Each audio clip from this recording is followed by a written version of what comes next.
প্রার্থীদের প্রচারণায় সরগরম মেহেরপুরের ভোটের মাঠ। তবে সীমান্ত এ জেলায় ভয়ের কারণ অবৈধ অস্ত্র। প্রার্থীদের অভিযোগ, ভোটের আগে পাশের দেশ থেকে সীমান্ত দিয়ে অবাধে আসছে আগ্নেয়াস্ত্র। সেসব অস্ত্র ব্যবহার হতে পারে ভোটের মাঠে। পদক্ষেপ না নেওয়া গেলে কমতে পারে ভোটার উপস্থিতি, প্রভাব ফেলবে ফলাফলেও। সীমান্ত জেলা মেহেরপুরের জমজমাট নির্বাচনী প্রচার। দিনরাত এক করে ভোটারদের কাছে ছুটছেন প্রার্থীরা। কিন্তু নির্বাচন যত ঘনিয়ে আসছে ততই উদ্বেগ বাড়াচ্ছে অবৈধ অস্ত্র। দক্ষিণ পশ্চিমাঞ্চলের জেলাটির ৯৬ কিলোমিটার সীমান্তের পুরো এলাকায় কাঁটাতার দিয়ে বেষ্টিত। তারপরও বিভিন্ন রুট দিয়ে প্রবেশ করছে অস্ত্র, অভিযানে ধরাও পড়ছে। এদিকে দেশের বিভিন্ন থানা থেকে লুট হওয়া সব অস্ত্র উদ্ধার হয়নি এখনো। তার উপর সীমান্ত দিয়ে অবৈধ অস্ত্রের প্রবেশ, সব মিলিয়ে চিন্তার ভাঁজ প্রার্থীদের কপালে। তাদের আশঙ্কা, ভোটের মাঠে এসব অস্ত্র ব্যবহৃত হলে প্রভাব পড়তে পারে ফলাফলে।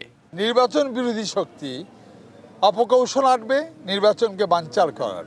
যেখান থেকে অস্ত্র সরবরাহ হয় বা মাদকের এখানে একটা বড় কারবার চলে আমাদের মেহেরপুর জেলাতে, এটা আশঙ্কার একটা ব্যাপার। এই অস্ত্রগুলো যদি উদ্ধার না হয় তাহলে এবার নির্বাচনেরটা ফলাফল হওয়ার পরে হয়তো আবার সেই পূর্বের মতো আমরা দেখব ঘরবাড়ি ভাঙচুর, অগ্নিসংযোগ, লুটপাট, হত্যা। প্রশাসনকে বলবো কঠোর থেকে কঠোরতর ব্যবস্থার মধ্যে যে একে ব্যবস্থা গ্রহণ করেন। প্রশাসনের দৃষ্টি আকর্ষণ করব যে তারা যেন বিশেষ সতর্ক দৃষ্টি রাখে এবং এই অস্ত্র উদ্ধারের ব্যাপারে তারা প্রয়োজনীয় ব্যবস্থা করে। ৭২ ঘন্টা ময়েশ্চার লক সমৃদ্ধ লিলি বডি ওয়াশ শিয়া বাটারের গুডনেস স্কিন রিপেয়ার করে রাখে সফট ও গ্লোয়িং। নির্বাচনে আগ্নেয়াস্ত্র ব্যবহার হলে কেন্দ্রে কমতে পারে ভোটার উপস্থিতিও। আগ্নেয়াস্ত্রগুলো আজও সম্পূর্ণভাবে উদ্ধার করা সম্ভব হয়নি। সেই অস্ত্র এবং এই সীমান্ত পেরিয়ে আসা অস্ত্র ভোটারদের উপরে প্রয়োগ হতে পারে বলে আশঙ্কা এড়িয়ে যাওয়া যায় না। এই নিরাপত্তা ঝুঁকির কারণে অনেকেই ভোট কেন্দ্রে না আসতে পারে। এই মুহূর্তে অপারেশন ডিভিলান্ট চলমান আছে।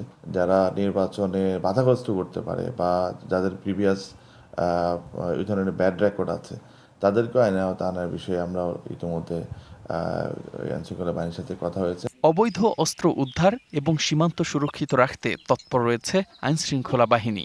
অস্ত্র উদ্ধারের ক্ষেত্রে আমাদের তো যৌথ বাহিনীর একটা অভিযান অব্যাহত আছে। বর্ডারে বিজিপি অত্যন্ত কঠোরভাবে তারা দায়িত্ব পালন করছে। আমরা খুবই আশাবাদী যে বর্ডার থেকে ক্রস করে কোনো অস্ত্র এখানে এসে ব্যবহার হবে এই সুযোগ খুবই ক্ষীণ। ২০২৫-এর মে থেকে ডিসেম্বর পর্যন্ত মেহেরপুরে ২২টি আগ্নেয়াস্ত্র, ৫৭ রাউন্ড গুলি, ৬টি কার্তুজ ও ৮টি ম্যাগাজিন উদ্ধার করেছে আইনশৃঙ্খলা বাহিনী। DBC news desk.